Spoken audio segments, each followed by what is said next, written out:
La meva vida. Hola, jo sóc en Nikolai Ivanovics, un noi jove. Ara us explicaré la història en la qual he estat a punt de morir. Tot va començar a un poble anomenat Pripyat, on el meu pare va arriscar la seva vida per salvar-la dels altres. Ell es va oferir per ser liquidador, un grup d'homes voluntaris i obligats per recollir les ruïnes de la catàstrofe de Txernòbil. Pripyat està a 1,5 quilòmetres del reactor número 4. Van haver d'anar sense cap mena de protecció i molts d'ells van morir a causa de les malalties produïdes per la radiació. La meva mare, embarassada de mi, amb ma germana, la Larissa, que va néixer al poble, i la meva àvia, Caterina Petrova, que va estar ajudant com a infermera, se'n va anar a viure a Kíev. La meva mare va morir per leucèmia i ma germana i jo vam quedar afectats a la tiroides. Vaig anar a viure amb la Larissa i el seu promès, el Piot. Estava estudiant a la universitat i els estudis no m'anaven molt bé, no em contrava les mediacions.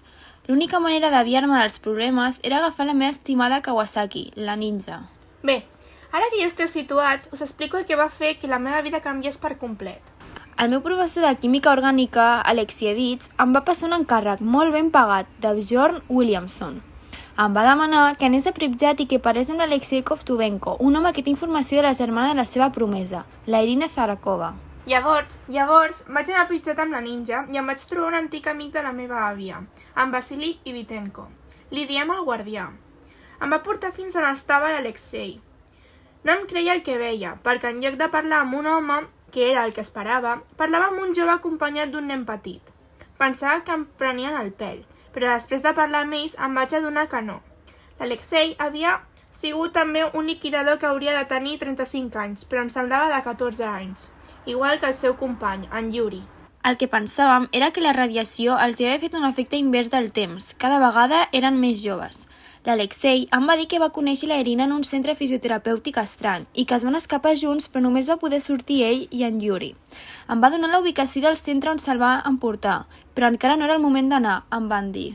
Quan vaig arribar a casa li vaig enviar un correu al Williamson, explicant-li tota la informació. Ja havia rebut els diners a canvi, em vaig sorprendre la gran quantitat. No em podia resistir i vaig anar amb la Ninja a veure el centre fisioterapèutic. Em vaig parar davant del Rètol, centre de rehabilitació Podol, l'edifici que em va dir. No vaig veure res sospitós. Va ser allà on vaig conèixer l'amor de la meva vida, la Tània, dependenta de la botiga d'art del costat. No rebia cap informació més, així que vaig decidir anar una altra vegada al centre i em vaig trobar en Vasily sortint. En aquell moment no en tenia res. Llavors vaig decidir anar cap a Pripyat. Al parlar amb en Vasily em va dir que l'Alexei i en Yuri se n'havien anat. Em va semblar estrany la seva actitud, perquè no em va donar explicacions.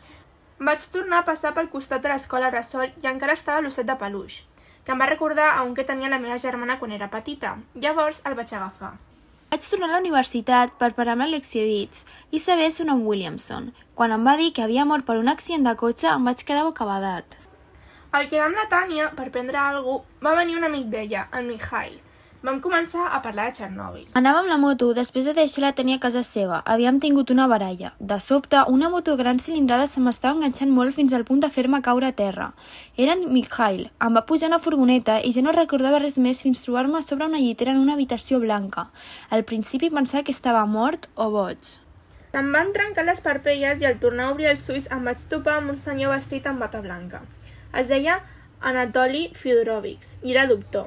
Em va dir que estava al soterrani del centre fisioterapèutic i que tot això era culpa meva, per estar tafanejant on no tocava. Havia dit a la meva família que era mort i que si no volia morir de veritat havia de formar part del seu grup d'investigació. I vaig dir que sí, perquè no volia morir.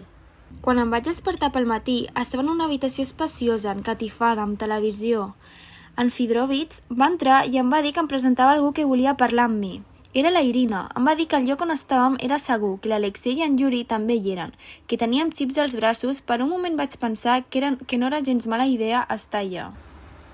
De cop vaig escoltar uns sorolls, vaig fer unes passes cap enrere i em van tapar la boca i arrossegar cap enrere. Era l'Alexei. Em van dir que aquella nit ens escapàvem amb la Irina i en Yuri i que no intentés no ser manipulat i que no pensés que estar allà era bona idea. Ens vam trobar tots quatre i la Irina ja havia sortit. Des de la sala de màquines vam baixar per una espècie de forat on vam arribar al costat d'un pàrquing. Llavors vaig agafar la Ninja i al sortir em vaig topar amb un guarda i la Tània, cosa que em va sorprendre. Gràcies a en Vasily vam poder escapar. Ens va explicar que va fer un doble joc, feia veure que treballava per Anatoly al centre, però en veritat ens ajudava a nosaltres. Pocs dies després vam quedar tots a Pripyat. Jo vaig anar amb la Tània i amb la Ninja. Un cop tots junts vam començar a parlar sobre tot l'enrenou. La Irina ens va explicar la seva història i tot d'una vaig lligar caps. La Sínia era la que els va fer rejovenir. Vaig fer-los pujar un altre cop per moure-la una mica, cap endavant i així que no es renovessin més i tornessin a la seva edat. Ara que he acabat d'explicar la història, espero que no us fiqueu en embolics com els meus. Fins la propera història.